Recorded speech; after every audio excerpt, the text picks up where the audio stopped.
Praėjusį savaitgalį, rugpjūčio 22-23 dienomis, Visaginas vėl tapo country muzikos sostinė. Čia jau 32 kartą vyko tarptautinis festivalis Visagino country, kuris suvienija muzikantus, šokėjus ir šio žanro gerbėjus iš įvairių pasaulio šalių.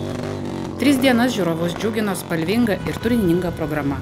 Automobilių ir motociklų paradas, koncertai, mugė, meistriškumo pamokos, taip pat daugybė pramogų ir siurprizų.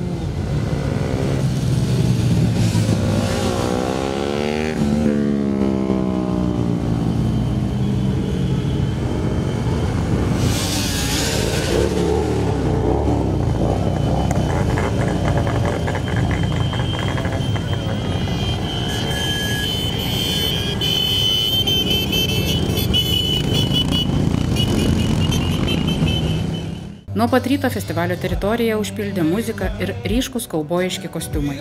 Čia susirinko svečiai iš Lietuvos, Latvijos, Vokietijos, Didžiosios Britanijos, JAV, Norvegijos ir Australijos. Ant scenos lipo tiek pradedantieji atlikėjai, tiek pripažintos country žvaigždės.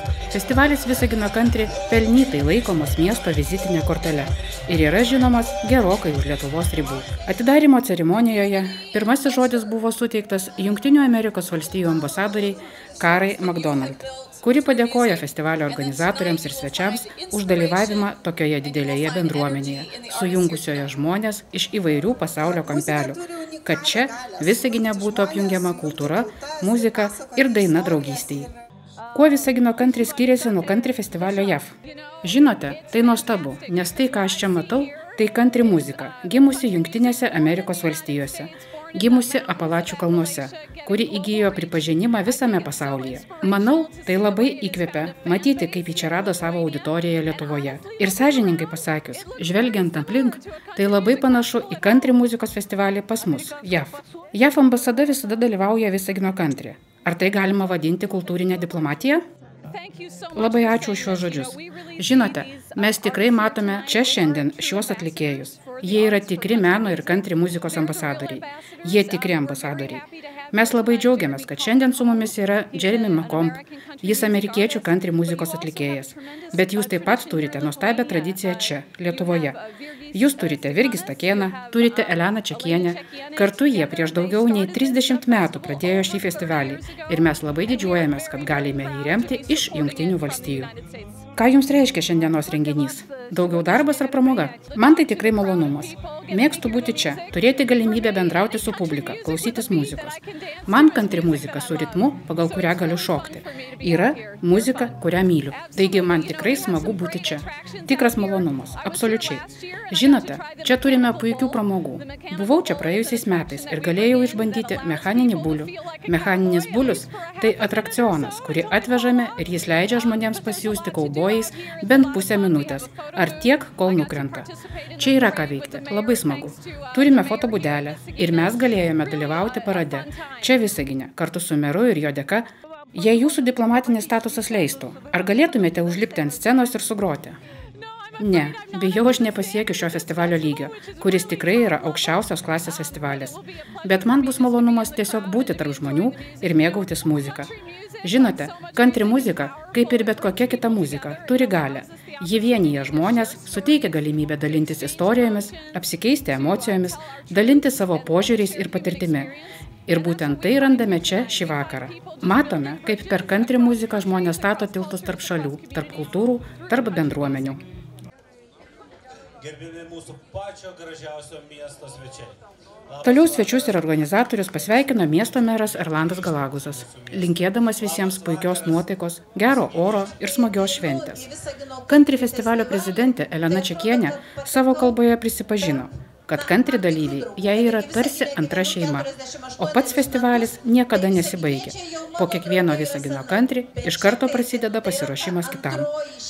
Festivalio muzikinę dalį atidarė visaginietė Julija Pocevaitė, kuri debiutavo Visagino country kaip šio žanro autorė atlikėja.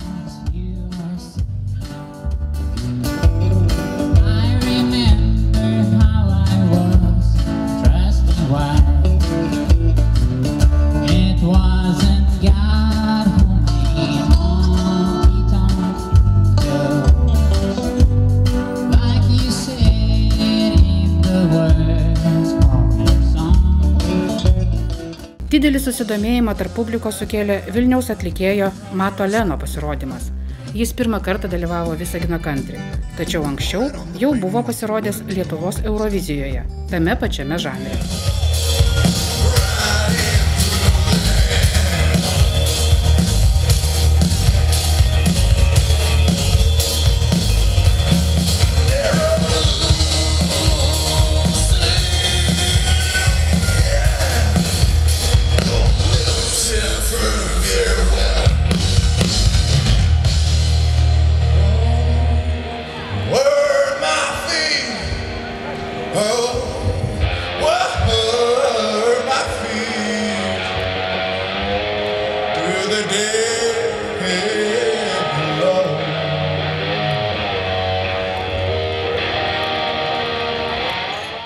Žinomas Britų country atlikėjas, UK Country Radio ir British Country Music Association Awards laureatas Harry Quinn yra nuolatinis Europos country festivalių dalyvis. Jo muzika skamba didžiausiose Jungtinės karalystės, Airijos ir JAV scenose.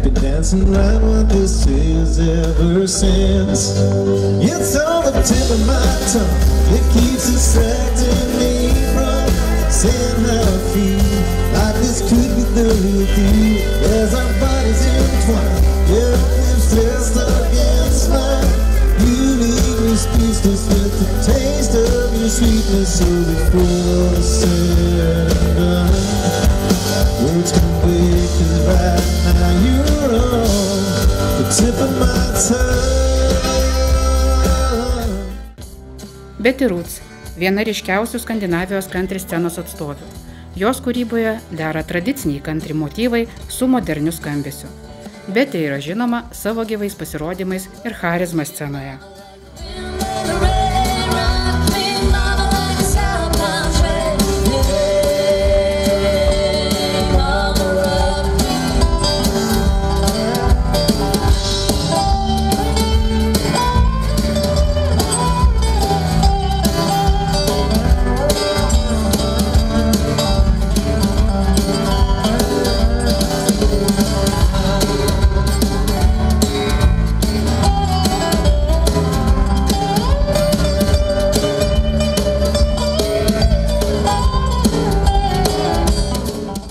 Muzika ne vienintelis dalykas, kuris stebina festivalio lankytojus. Publika kaitina šokių šou.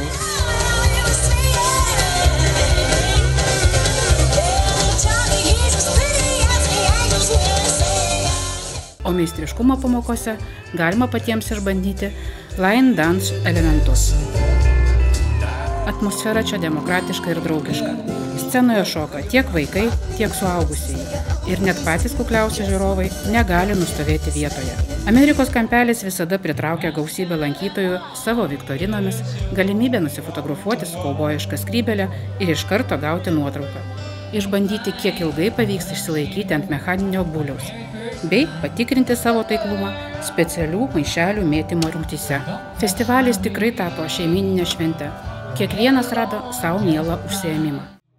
Ko palinkėtumėte country festivalio organizatoriams, dalyviams ir žiūrovams?